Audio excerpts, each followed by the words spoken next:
Salutare tuturor și bun găsit la un nou episod marcat The Slow Travel Experience. În episodul trecut am separat caroseria de șasiu și începusem să-l demontăm pe acesta din urmă pentru a putea fi curățat și vopsit așa cum trebuie.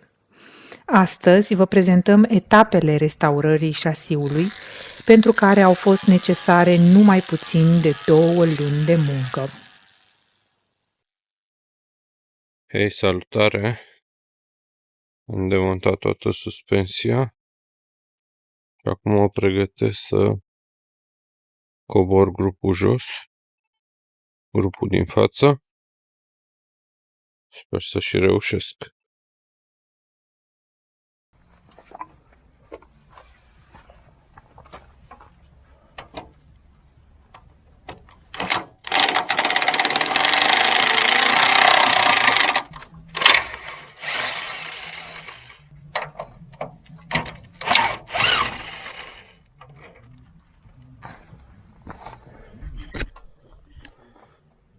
Am uitat să desfac la caseta de direcție articulația. Sper că nu s-a întâmplat ceva. Gata, am reușit să dau grupul față jos.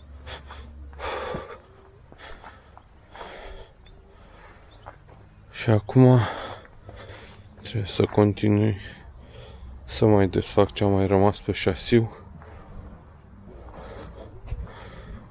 Apoi trebuie să tai aceste nituri și să le scot ca să pot să scot dublajul șasiului, să curăț bine, să refac ce este nevoie. Avem de muncă. Gata, am terminat de demontat totul de pe șasiu și acum urmează să mă apuc să desfac aici aceste ranforsări de pe interior care sunt prinse cu nituri.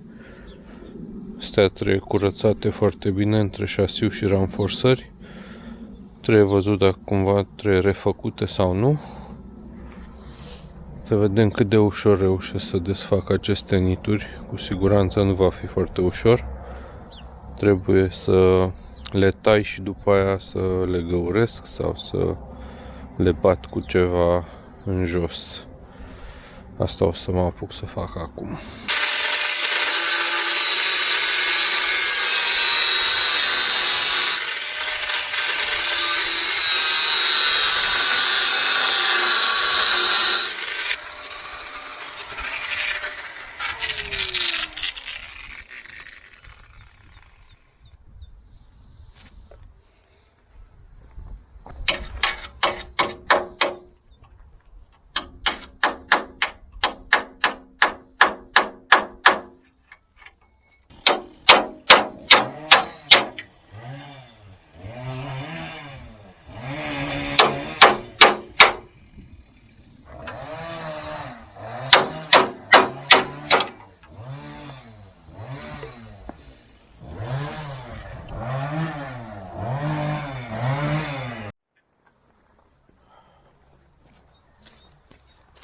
Nu era suficient că avea nituri, mai are și puncte de sudură și sunt foarte greu de desfăcut.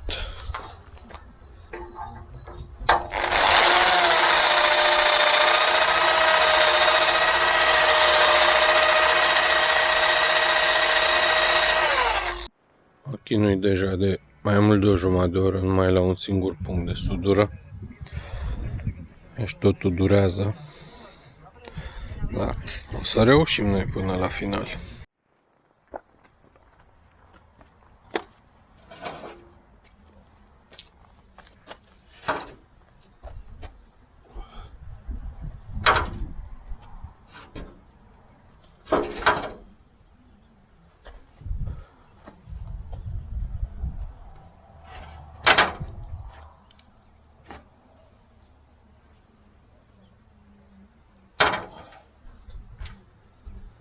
E prea greu. După multe ore de muncă am reușit să scot această ranforsare a șasiului din partea din față. Din păcate e foarte ruginită, trebuie să văd dacă o să găsesc să cumpăr alta. sau dacă nu, o să o reparăm. O nouă zi de muncă. Astăzi mă apuc să curăț ce am demontat de pe șasiu de rugină, să vă arăt câteva cadre. Haideți să trecem la treabă.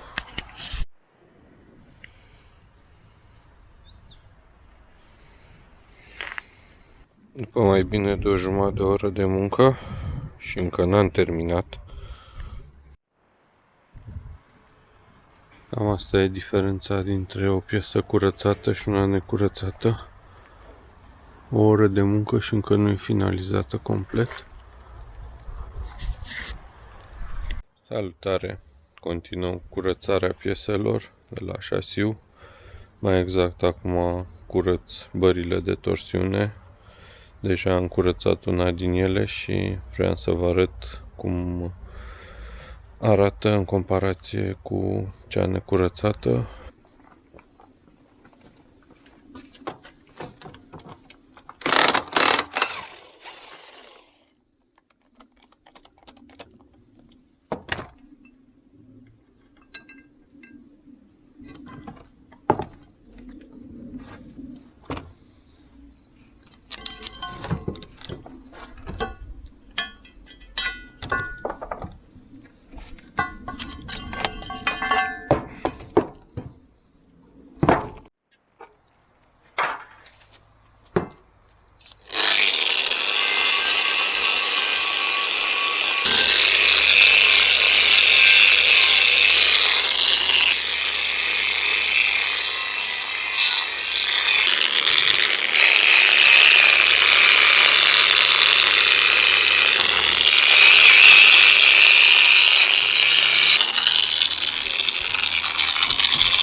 Before and after. Hei, salutare și bine v-am găsit la o nouă zi de muncă. Continuăm să curățăm părți metalice ale șasiului, ale suspensiei mai exact. Avem de muncă.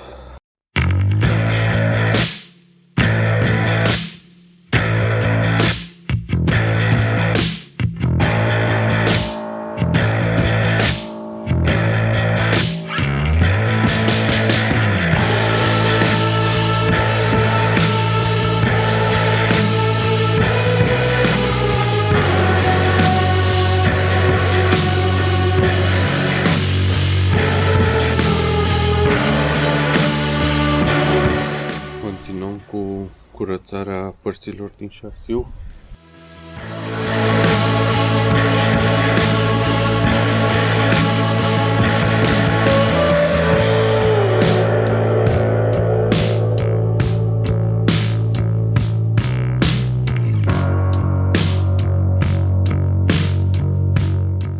Vreau să vorbesc astăzi un pic despre cum decurg lucrurile, ce facem. Curățăm toate părțile metalice ruginite ale componente ale șasiului. Și cum facem acest lucru? Păi folosesc diverse perii de sârmă, discuri abrazive și ce am la îndemână. De asemenea, pentru locurile mai greu accesibile și mai mici, folosesc acest pistol pneumatic cu cuie pentru îndepărtarea ruginei. După ce terminăm cu curățatul mecanic al părților componente ale șasiului, acestea vor veni curățate cu aer, degresate, după care le vom trata chimic cu un convertor de rugină, urmând să aplicăm un grunt epoxidric și o vopsea poliuretanică pentru protecție. Sperăm că acesta este cel mai bun rezultat. Din căutările mele asta se folosește.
să aplic convertorul de rugină, unde le aplicăm acesta devine lăptos, după care schimbă culoarea în albastru și ulterior în mov și negru când este uscat și creează o suprafață stabilă pe care se poate aplica ulterior grund sau vopsea și cel puțin în teorie ar trebui să stopeze rugina ca să nu mai reapară. Gata, a venit momentul să mă apuc să curăț și șasiul. Mare parte din elementele acestuia le-am finalizat. Acum trebuie să curăț rugina de pe șasiu, să-l tratez și în zilele următoare o să-l dau cu grund și cu vopsea.